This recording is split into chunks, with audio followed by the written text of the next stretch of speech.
नमस्कार, मैं हूं बबीता चौधरी और एक बार फिर से आप सभी का स्वागत है हमारे यूट्यूब चैनल पे। आज हम बात करेंगे 8वें वेतन आयोग को लेकर। एक बहुत ही बड़ी खबर हमारे सामने आ रही है। तो आगे बढ़ने से पहले मैं आपको बता दूं, यदि आप हमारे चैनल पर नए हैं तो हमारे चैनल को सब्सक्राइब कीजिए और अगर आपको हमारी वीडियो अच्छी लगे तो इसे ज़्यादा से ज़्यादा शेयर कीजिए और लाइक कीजिए। आपको बता दें कि 7वें वेतन आयोग की सिफारिशों को 1/1/2016 से लागू किया गया था, और लेकिन इस वेतन आयोग में कर्मचारियों की कई महत्वपूर्ण मांगें पूरी नहीं की गई। वर्तमान की आर्थिक स्थिति और बढ़ती महंगाई को देखते हुए 8वें वेतन आयोग का गठन आवश्यक हो गया है, ताकि केंद्रीय सरकारी कर्मचारियों के वेतन, भत्ते और पेंशन की पुनः समीक्षा की जा सके। इसी को ध्यान में रखते हुए 7वें आयोग में मिली निराशा, स्टाफ साइड्स ने 7वें वेतन आयोग और उसके बाद भारत सरकार ने 1 जनवरी 2016 को न्यूनतम वेतन 26,000 रुपये प्रति माह की मांग की थी, जिसे केंद्र सरकार ने खारिज कर दिया था। 7वें वेतन आयोग में केंद्र सरकार ने न्यूनतम वेतन 18,000 रुपये की सिफारिश की, जो कि कर्मचारियों की अपेक्षाओं से काफ़ी कम था। इसके अलावा 3.68% फिटमेंट फैक्टर की मांग को भी केंद्र सरकार द्वारा नज़रअंदाज कर दिया गया और लेवल 2.57 की सिफारिश की गई, जिसमें कर्मचारियों में असंतोष व्याप्त हुआ। कर्मचारियों की नाराजगी व हड़ताल की चेतावनी। कर्मचारियों ने नाराजगी जताई व हड़ताल की चेतावनी दी कि अगर इसी तरह हमारी मांगों को पूरा नहीं किया गया तो हम हड़ताल कर देंगे।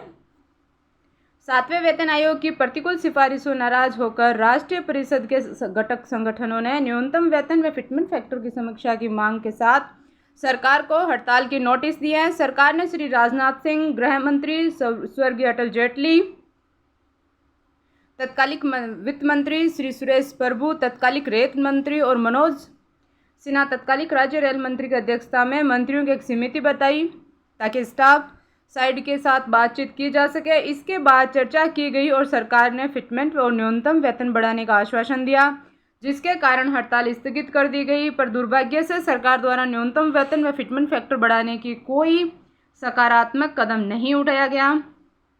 अब हम बात करें कि महंगाई भत्ते में बढ़ोतरी और वास्तविकता में कितना अंतर है। तो महंगाई भत्ता कर्मचारियों व पेंशन भोगियों को वास्तविक मुद्रास्फीति की तुलना में कम प्रदान किया जा रहा है, और 2016 से 2023 तक आवश्यक वस्तुओं की कीमतों में 80% से भी अधिक की वृद्धि हुई है, जबकि 2024 तक लेवल 50% डीए प्रदान किया गया है। इस कारण से कर्मचारियों को वास्तविक मूल्य वृद्धि का पूरा लाभ नहीं मिल पा रहा है। सरकार के राजस्व संग्रह में भी वृद्धि। 2015 से 2023 तक के केंद्रीय सरकार राज्य सरकार का राजस्व 2 गुना हो गया है। 2022-23 में आयकर व जीएसटी संग्रह में भी उल्लेखनीय वृद्धि हुई है। आयकर संग्रह 9,60,764 करोड़ रुपये रहा और अप्रत्यक्ष कर संग्रह 13.82 लाख करोड़ रुपए तक पहुंच गया। इससे स्पष्ट है कि सरकार की भुगताना क्षमता बढ़ी है और अब इस कर्मचारियों को अधिक वेतन व भत्ते प्रदान कर सकते हैं।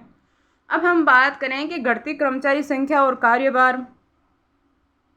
पिछले दशक में केंद्रीय सरकारी कर्मचारियों की लगभग 10 लाख रिक्तियों के साथ कम हो गई।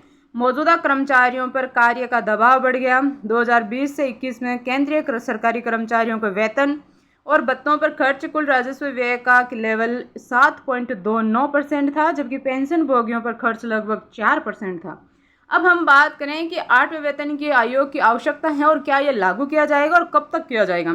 तो स्टाफ साइड के सचिव मिश्रा जी ने कहा है कि आज की बदलती आर्थिक परिस्थितियों और महंगाई को ध्यान में रखते हुए 8वें केंद्रीय वेतन आयोग का गठन अत्यंत आवश्यक हो गया है, और इस आयोग द्वारा वेतन, भत्ते, पेंशन समीक्षा कर कर्मचारियों की आर्थिक स्थिति को बेहतर बनाया जा सकता है। यह न केवल कर्मचारियों के जीवन स्तर को ऊंचा उठाएगा, बल्कि उन्हें अपने कार्यों के प्रति अधिक प्रेरित करेगा। तो अब हम बात करें कि एनपीएस और पेंशन प्रणाली क्या है और किस तरह से काम करता है या नहीं भी करता है। तो स्टाफ साइड के सचिव मिश्रा जी ने कहा है कि 20 लाख से अधिक केंद्रीय सरकारी कर्मचारी राष्ट्रीय पेंशन प्रणाली के तहत आते हैं और हर महीने अपने बेसिक वेतन व डीए का 10% एनपीएस में योगदान करते हैं, जिससे उनके वास्तविक वेतन में कमी होती है। सरकार ने अब तक एनपीएस को खत्म करने व सीसीएस नियम 1972 के तहत पेंशन बहाल करने की मांग को स्वीकार नहीं किया है।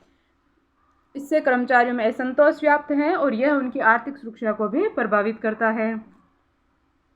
अब हम बात करें कि भविष्य के लिए सरकार ने क्या रणनीति बनाई है, तो स्टाफ साइड के सचिव मिश्रा जी ने कहा है कि आर्थिक परिस्थितियों और मुद्रास्फीति कर्मचारियों की घटती संख्या को देखते हुए 8वें वेतन आयोग का गठन अब आवश्यक हो गया है और ये आयोग वेतन भत्ते और पेंशन की समीक्षा कर कर्मचारियों की आर्थिक स्थिति को सुधारने में सहायक होगा।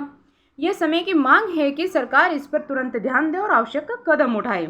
इसी के साथ हम बात करें कि इससे क्या निष्कर्ष निकलता है, क्या होगा, कब तक होगा, तो उपरोक्त सभी पहलुओं को ध्यान में रखते हुए स्टाफ साइड के सचिव मिश्रा जी ने वित्त मंत्री से तत्काल प्रभाव से 8वें वेतन आयोग के गठन की मांग की है। उनका कहना है कि अब समय आ गया है कि सरकार तुरंत 8वें केंद्रीय वेतन आयोग का गठन करे। इससे न केवल कर्मचारियों की आर्थिक स्थिति सुधरेगी बल्कि वे अपने कर्तव्यों को भी और अधिक उत्साह के साथ पूरा कर सकेंगे। सरकार से अनुरोध है कि वे इस पर ध्यान दें और आवश्यक कदम उठाएं। तो जो भी 8 से 10 लाख या 20 लाख की जो जनसंख्या है, जो करोड़ों में जो जनसंख्या है, जो केंद्रीय कर्मचारियों के रूप में अपना कार्य कर रही है, तो उनसे मेरा निवेदन है कि सभी केंद्रीय कर्मचारियों को ये वीडियो शेयर कीजिए और ज़्यादा से ज़्यादा इसको लाइक कीजिए और शेयर कीजिए, क्योंकि आप सभी के लिए बहुत ही अच्छी खबर है। और इसी तरह की और वीडियो देखने के लिए हमारे चैनल पर बने रहें और बेल आइकन को जरूर दबाएं ताकि आने वाली वीडियो का नोटिफिकेशन सबसे पहले आप तक पहुंचे और हमारे सब्सक्राइबर बढ़ाइए। धन्यवाद।